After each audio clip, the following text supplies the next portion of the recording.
देखिए हमारा second topic है the outbreak of the revolution.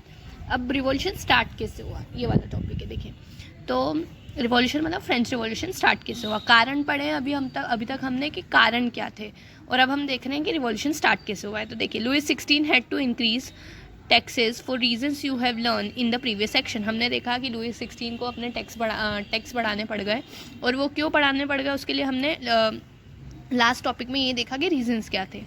How do you think he could have gone about doing this. आप सोच सकते हैं कि वो उसने टैक्स बढ़ाया तो उसने कैसे बढ़ाए होंगे।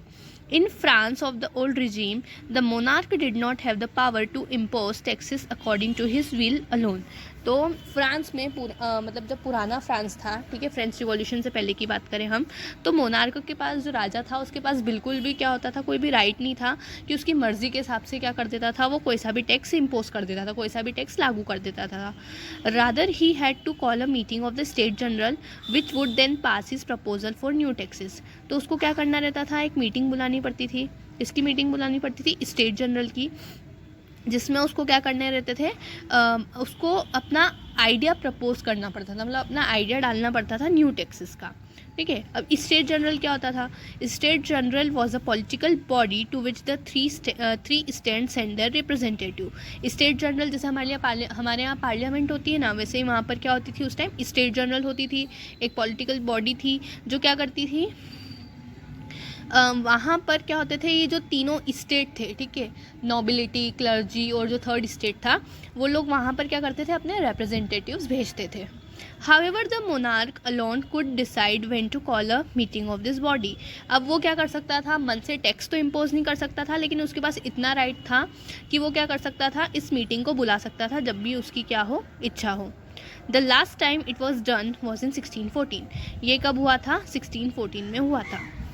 अब कब हो रहा था, 1614 के बाद डायरेक्टली हो रहा था 1789 में। देखिए 100 साल से भी ज़्यादा टाइम के बाद हो रहा था। तो on 5 May 1789 Louis 16 call together an assembly of the state general to pass proposal for new taxes. Louis 16 ने क्या करा, ये स्टेट जनरल की असेंबली बुलाई कि मुझे क्या करने हैं, नए टैक्स इम्पोज करने हैं। A resplendent hall in Versailles was prepared to host the delegates. एक बढ़िया सा हॉल बनाया गया इस मीटिंग के लिए। The first and the second state sent 300 representatives each. तो फर्स्ट जो आपका स्टेट था जैसे कि क्लर्जी, उससे भी कितने रिप्रेजेंटेटिव्स आए थे, 300। और जो सेकंड था अरिस्टोक्रेसी या नोबिलिटी, वहाँ से भी कितने लोग आए थे, 300 रिप्रेजेंटेटिव्स आए थे। मतलब दोनों को मिला के 600 मेंबर तो इन्हीं के ही हो रहे हैं। Who were seated in rows facing each other on the two sides. तो वो लोग कैसे बैठे थे, जैसे कि यहाँ पर राजा बैठा है तो यहाँ पर सेकंड स्टेट के लोग बैठे हैं, यहाँ पे फर्स्ट स्टेट के लोग बैठे हैं, एक दूसरे के सामने। While the 600 members of the third state had to stand at the back. और जो उनके जो 600 मेंबर्स थे, किसके 600 मेंबर्स थे, थर्ड स्टेट के, दोनों ने अपने 300 भेजे थे और इसके 600 थे, मतलब टोटल लोग कितने थे, 1200 लोग थे। सोचिए आप उस जनरल स्टेट जनरल में, और 600 लोग थर्ड स्टेट के थे, 300 लोग जो थे वो नोबिलिटी के थे, और एक और 300 लोग जो थे वो किसके थे, अपने क्लर्जी के थे। ठीक है, the third state was represented by it's more prosperous and educated member. और थर्ड स्टेट के लोग कौन आते थे, जो लोग क्या होते थे, पढ़े लिखे होते थे और धनी होते थे। Peasants, artisans and women were denied entry to the assembly. Womens को, जो आर्टिस्ट लोग जो थे और जो पीजेंट्स थे, उनको जो एंट्री थी वो क्या थी, पूरी तरीके से मना थी। However, their grievance and demands were listed in some 40,000 letters which the representative had brought with them. जो भी उनकी कंप्लेन हुआ करती थी, किसकी, आर्टिशंस की, पीजेंट्स की, विमेंस की, ये लोग 40,000 लेटर्स में लिख के लाए थे। और वो लेटर्स किसके साथ आए थे, ये जो 1200 रिप्रेजेंटेटिव्स आए थे उनके साथ वो लेटर थे। Voting in the State General in the past had been conducted according to the principle that each state had one vote. तो पास्ट में वोटिंग होती थी तो किस तरीके से होती थी कि हर एक स्टेट जनरल के पास एक ही वोट होता था। मतलब अगर 3 स्टेट है तो 3 स्टेट मतलब टोटल कितने हो गए, 3 वोट ही हो गए, और एक राजा का वोट हो गया, और जो मेजोरिटी होगी वो क्या होगी, वो जीतेंगे। This time to Louis 16 was determined to continue the same practice. इस समय भी क्या चाह रहा था लुइस 16 के, जो इतने सालों से होता आ रहा है वही हम करेंगे। But members of the third state demanded that voting now be conducted by the assembly as a whole where each member would have 1 vote. लेकिन थर्ड स्टेट के लोगों ने क्या डिमांड किया था कि जो वोटिंग होगी वो क्या होगी कि 1200 लोग हैं तो कितने वोट होने चाहिए, 1200 वोट होने चाहिए। सिर्फ 1200 लोगों में 3 वोट, ये क्या है, बिल्कुल भी फेयर नहीं है। This was one of the democratic principles put forward by philosopher like Rousseau in his book The Social Contract। तो ये क्या था, एक डेमोक्रेटिक प्रिंसिपल था, एक राजतंत्र का सिद्धांत था जो फिलोसोफर रूशो ने अपनी बुक में लिखा था, जिसका नाम क्या था, the social contract. When the king rejected this proposal, members of the third estate walked out of the assembly in protest। तो जब किंग ने मना कर दिया, जो मोनार्क था वहाँ का लुइस 16, उसने मना कर दिया कि ऐसा कुछ नहीं होगा, तो लोग क्या हो गए, वहाँ से जो थर्ड स्टेट के लोग थे वो वहाँ से चले गए और उन्होंने क्या करना शुरू कर दिया, उसके अगेंस्ट प्रोटेस्ट स्टार्ट कर दिया। The representative of the third state views themselves as the spoke person for the whole French nation. अब जो थर्ड स्टेट के रिप्रेजेंटेटिव थे उनका मानना था कि हम क्या कर रहे हैं, यहाँ पे पूरे नेशन के लिए बात कर रहे हैं। On 20 June, they assembled in the hall of an indoor tennis court in the ground of Versailles। 20 जून को, 5 मई को इसने क्या करी थी, मीटिंग बुलाई थी, और 20 जून को जो भी थर्ड स्टेट के लोग थे इन्होंने क्या करी थी, ये इकट्ठे हो गए थे कहाँ पर, वर्साइल के ग्राउंड में। They declared themselves a national assembly and swore not to disperse till they had drafted a constitution for France that would limit the powers of France।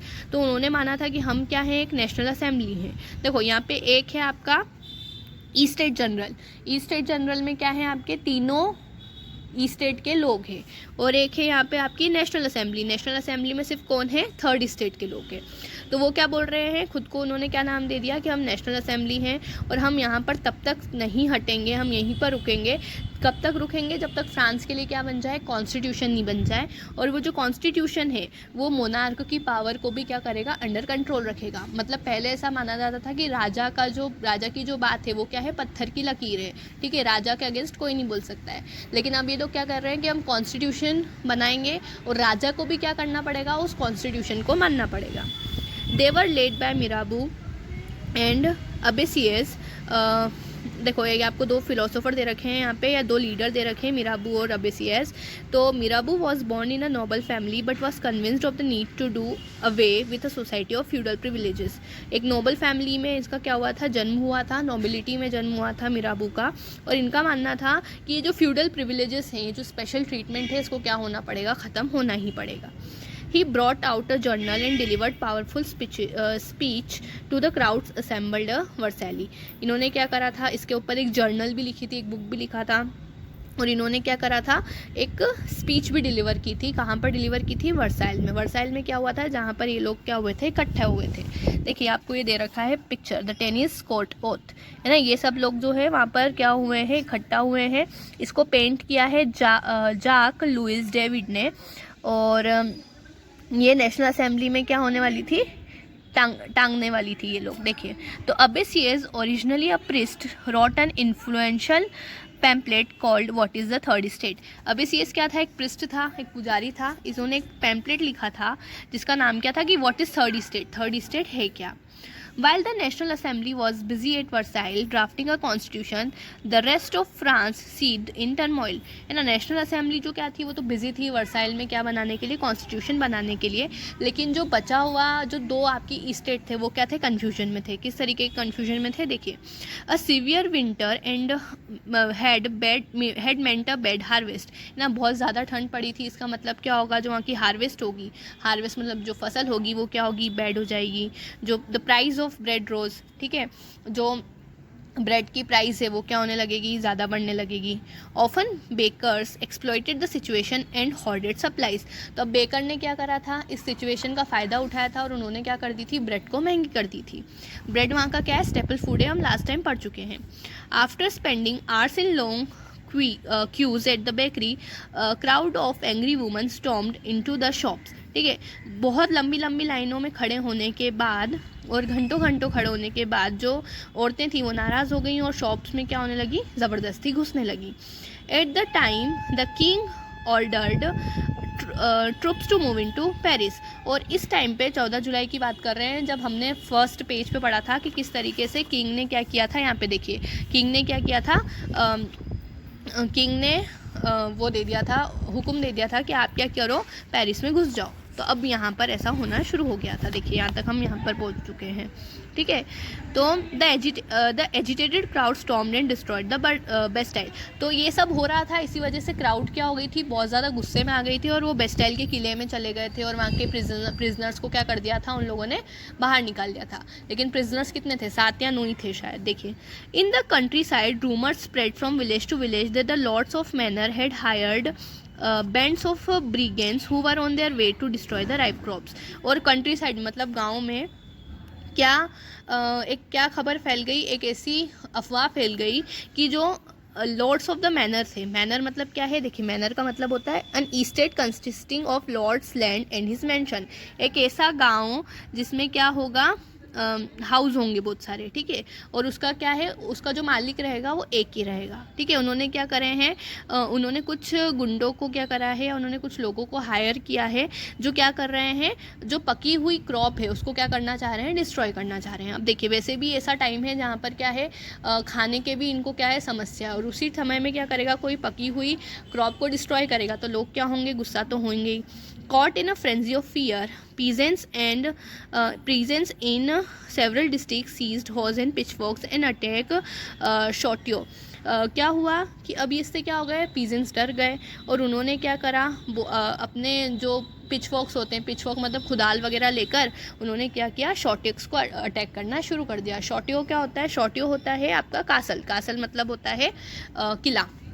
They looted hoarded grain and burned down document containing records of manorial due। अब उन्होंने क्या करा, जो भी grains भरी हुई थी, जो भी अनाज भरा हुआ था उसको लूट लिया और बहुत सारे डॉक्यूमेंट्स को क्या कर दिया, उन्होंने जला दिया जिसमें मैनोरियल ड्यूज़ के बारे में लिखा हुआ था।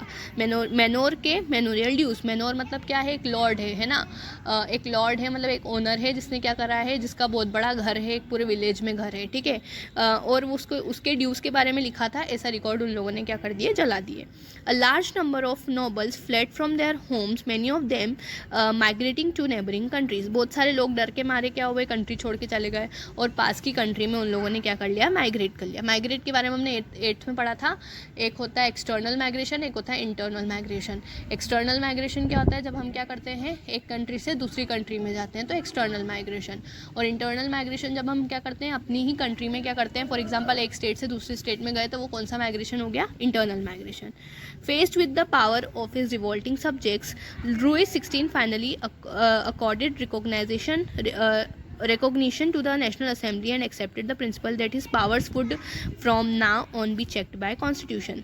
अब क्या हो रहा था, उसकी जो प्रजा थी वो उसके अगेंस्ट क्या कर रही थी, रिवॉल्ट कर रही थी। तो लुई 16 फाइनली मान गया कि क्या होगा, मेरी पावर्स को भी अब कौन चेक करेगा, कॉन्स्टिट्यूशन चेक करेगा। तो इस तरीके से फ्रांस में क्या आ गया, कॉन्स्टिट्यूशन आ गया। On the night of 4th August 1789, the Assembly passed a decree abolishing the feudal system of obligation and taxes। 4 अगस्त 1789 को एक ऐसा ऑर्डर पास हुआ जिसमें फ्यूडल सिस्टम को क्या कर दिया गया, बिल्कुल हटा दिया गया, ठीक है, टैक्सेस को भी कम कर दिया गया। Member of the clergy too were force to give up their privileges. जो मेंबर्स थे क्लर्जी के उनको भी बोला गया कि जो भी आपके प्रिविलेजेस हैं, जो भी आपको स्पेशल ट्रीटमेंट है वो अब नहीं मिलेगा। Tithes were abolished and lands owned by the church were confiscated. Tithes क्या थे, वो जो टिथ्स जो थे वो ऐसे टैक्स थे जो कौन लेती थी, चर्च लेती थी, तो उसको क्या कर दिया गया, अबॉलिश कर दिया गया, ठीक है, उसको हटा दिया गया। देखिए यहाँ पे टिथ लिखा हुआ है, सॉरी, हाँ, चर्च के जो चर्च लेती है वही टैक्स होता है, उसको क्या बोलते हैं, टिथ। उसको क्या कर दिया गया, हटा दिया गया। और जो चर्च थे उनको भी क्या कर दिया गया था, सीज कर दिया गया था, मतलब कब्जे में ले लिया गया था। As the government acquired asset worth at least 2 billion livres. तो क्या बोल रहे हैं कि गवर्नमेंट ने फ्रांस से 2 बिलियन लीवर के क्या, उनको 2 बिलियन लीवर का क्या मिला था, धन मिला था। कहाँ से मिला था, जब उन लोगों ने नोबिलिटी और जो क्लर्जी थे इनके फ्यूडल सिस्टम, इनके जो प्रिविलेजेस थे इनको हटा दिया गया था, ठीक है, और टैक्सेस कम कर दिए गए थे। उसके बाद भी 2 बिलियन लीवर का इनको क्या मिला था, वहाँ से फ्रांस से धन मिला था। अब अगला देखिए टॉपिक है France become a constitutional monarchy. Constitutional monarchy क्या होती है ये हम पढ़ेंगे नेक्स्ट लेक्चर में। Thank you.